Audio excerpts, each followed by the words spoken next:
The Pacific Ocean is known as the largest ocean in the world. Its area is 63.6 million square kilometers. Till now, we've only explored 20% of this ocean, while the remaining 80% is still unknown. What if you were lost alone in the middle of this vast, calm yet terrifying ocean? Blue water everywhere, no direction, no people, time slowly fading away, and you and out struggling to survive against the giant waves of the ocean. This is exactly what happened in a real and terrifying incident involving a man named Jose Salvador Alvarenga. Born in El Salvador, this fisherman went missing in the Pacific Ocean, along with his friend Ezequiel Cordoba. But this wasn't just for a few days. He ended up surviving 438 days alone at sea.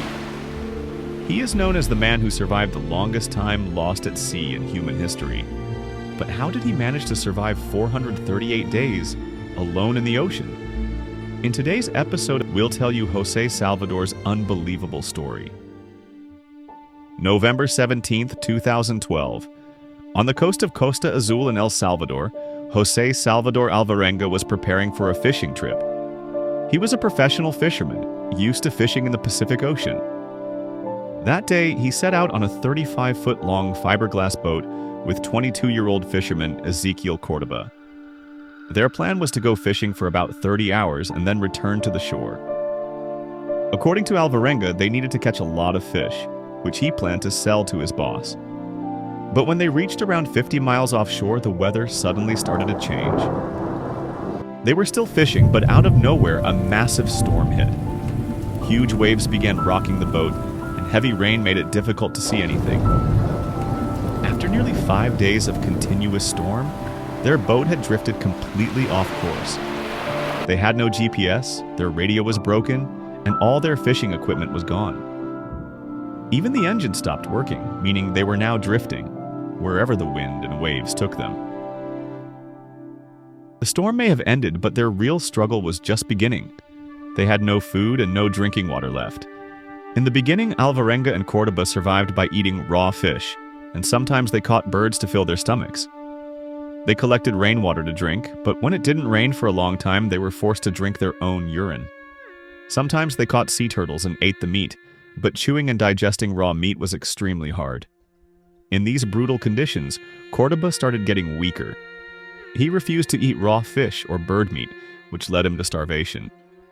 After about 4 weeks of growing weaker, he eventually died from dehydration and malnutrition. Alvarenga couldn't immediately throw Cordoba's dead body into the sea. Instead, he kept it with him for 6 days, perhaps unable to cope with the loss of his only companion, or simply feeling like someone was still with him in that isolation. But eventually, the body began to rot, and he had to release it into the ocean. After that, Alvarenga's struggle became even more terrifying. The loneliness led to hallucinations. He began seeing strange things, sometimes even imagining Cordoba was still with him. He was battling not just hunger and thirst, but also extreme mental breakdowns. At times he thought, "I'm not going to survive," but his will to live kept him going. One of the scariest moments he faced at sea was his encounter with sharks. One night, while sitting in his small boat with his weak body, he noticed strange shadows under the water. At first he ignored them, but minutes later he saw massive black shapes circling under the surface. When he looked closely, they were sharks, huge, terrifying, and likely hunting. Alvarenga immediately realized he was in grave danger. The sharks were probably attracted by the smell of fish blood, or maybe even Cordoba's remains. Some of them started bumping into the boat, creating chaos in the water. Alvarenga feared, "If the boat flips, I'll become shark food." He tried to stay calm. He sat in the center of the boat and tried not to move much, hoping the sharks wouldn't see him as live prey. But suddenly, one large shark struck the boat with its snout, and Alvarenga almost fell into the water. Frozen with fear, his heart was racing. He spent hours in that intense state of fear. Luckily, after some time, the sharks disappeared. Maybe they found other prey, or they simply got bored. Alvarenga considered himself very lucky, but he couldn't sleep a second that night. That incident made him realize his biggest threat wasn't just hunger or thirst, but the many hidden dangers in the ocean. From that day on, he was extremely cautious, never throwing pieces of raw fish into the water so sharks wouldn't return. As time passed, Alvarenga lost track of days, months, and time itself. At first, he tried counting the days using his fingers, but after 100 days, he gave up. Sometimes the weather was too hot, sometimes freezing cold. This confused him even more. He often thought, maybe it's been 6 months, maybe 1 or 2 years. His body became extremely weak.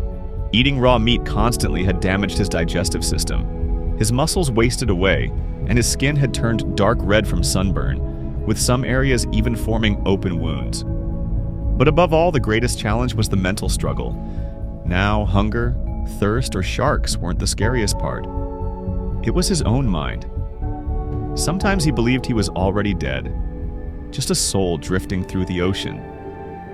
Then one day, when he had almost lost all hope, he saw something unusual far away. At first, he thought it was another hallucination.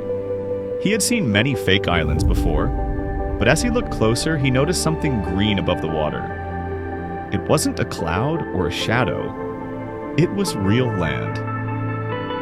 He got a burst of energy, but there was a problem. His boat was still drifting, and he had no paddle.